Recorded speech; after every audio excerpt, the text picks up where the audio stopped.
স্বৈরাচারী হাসিনা বরাবরই ছিলেন চরম নাটকবাজ। ভণ্ডামিতে তার গোটা জীবন ছিল পরিপূর্ণ। জুলাই আন্দোলনে যখন ছাত্ররা একের পর এক প্রাণ দিচ্ছিল, তখন সংবাদ সম্মেলনে এসে চোখে গ্লিসারিন মেখে কান্নার নাটক করেন।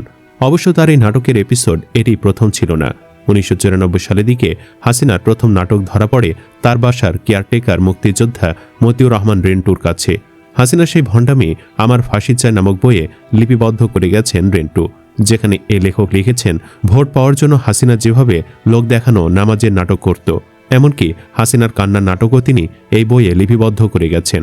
চলুন সেগুলো সম্পর্কে জেনে আসা যাক। রেন্টু লিখেছেন, বঙ্গবন্ধু কন্যা শেখ হাসিনা 1994 সালের শেষ মুহূর্তে ধানমন্ডি বাড়িতে উঠেই 95 সালের জানুয়ারির প্রথম থেকেই জোরে সোরে লাগাতার আন্দোলন, সংগ্রাম, হরতাল, পদযাত্রা ইত্যাদি শুরু করলেন। দুপুর 2টায় টঙ্গী থেকে মহাখালী পর্যন্ত পদযাত্রা শুরু হলো। অর্থাৎ টঙ্গী থেকে সবাই পায়ে হেঁটে মহাখালী যাবেন। মহাখালীতে মঞ্চ তৈরি করা আছে। পদযাত্রা শেষে এই মঞ্চ থেকে শেখ হাসিনা ভাষণ দেবেন। শেখ হাসিনা তার বেতনভুক্ত ব্যাগ বহনকারী রামমোহন দাসের নামে রেজিস্ট্রেশন করা লাল রঙের নিশান পেট্রোল জিপে করে বাকি সব নেতাকর্মী পায়ে হেঁটে টঙ্গী থেকে মহাখালী দিকে রওনা হলো। প্রায় 5-7 হাজার লোকের পদযাত্রা। হাজার লোকের ঠিক মাঝখানে শেখ হাসিনা জিপে করে পদযাত্রার সঙ্গে তাল মিলিয়ে চলছেন। পদযাত্রার মাঝে মাঝে গোটা বিশ্বের রিকশায় মাইক বেঁধে নানা ধরনের স্লোগান দেওয়া হচ্ছে। জানুয়ারি মাস, শীতের বেলা, হাঁটতে খুব একটা খারাপ লাগছে না। দুপুর গড়িয়ে বিকেল হবে। হঠাৎ একটি মাইকে বলা হলো, জননেত্রী শেখ হাসিনা এখন আসর নামাজ পড়ছেন। সঙ্গে সঙ্গে সবগুলো মাইক থেকে বলা শুরু হলো, জননেত্রী বঙ্গবন্ধু কন্যা এখন আসর নামাজ পড়ছেন। ঘড়িতে তখন 3:15 বাজে। প্রেসিডেন্ট সদস্য তোফায়েল আহমেদ বললেন, আরে থামো, এখন আসর ওয়াক্তই হয়নি, একটু পরে বলো। এই কথা শুনে সব নেতারা হাসাহাসি শুরু করলো। এদিকে বঙ্গবন্ধু কন্যা নিশান পেট্রোল জিপের বড় বড় জানালার গ্লাস খুলে নামাজ পড়তে শুরু করলেন। আর পদযাত্রার হাজার হাজার পুরুষ জিপ গাড়ি ঘিরে শেখ হাসিনার নামাজ পড়া দেখতে লাগলো। নামাজ শেষ হয়ে গেল, কিন্তু মাইকে নামাজ পড়ার প্রচার শেষ হলো না। প্রায় 1 ঘন্টারও বেশি সময় গোটা বিশ্বের মাইকে শেখ হাসিনা নামাজ পড়ছেন প্রচার করা হলো। অন্য আরেকদিন মোহাম্মদপুর থেকে পদযাত্রা শুরু হয়ে গুলশান আমেরিকান এম্বাসির সামনে দিয়ে বাড্ডায় যেয়ে শেষ হবে।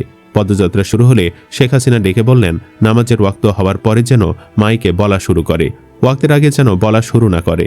এবার মাইক ম্যানদের আগেভাগে জননেত্রী শেখ হাসিনার নির্দেশ জানিয়ে দেওয়া হলো এবং আজ নামাজের ওয়াক্ত শুরু হওয়ার পরই মাইকে প্রচার শুরু হলো। নেত্রীও যথারীতি নিশান পেট্রোল জিপের জানালা খুলে নামাজ আদায় করলেন। হাজার হাজার পুরুষ মানুষও জিপ ঘিরে শেখ হাসিনার নামাজ আদায় দেখল।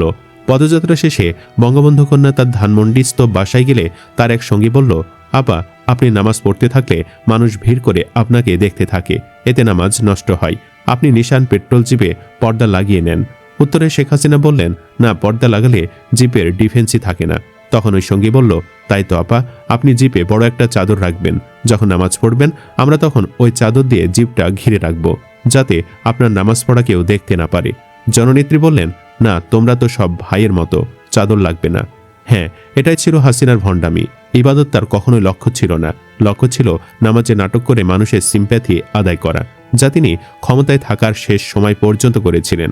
সুপ্রিয় দর্শক, হাসিনার এই নামাজের অভিনয়ের কাহিনী কেমন লেগেছে আপনাদের কাছে কমেন্ট বক্সে জানিয়ে দিন। ভিডিও ভালো লাগলে লাইক দিন এবং চ্যানেলটি সাবস্ক্রাইব করুন।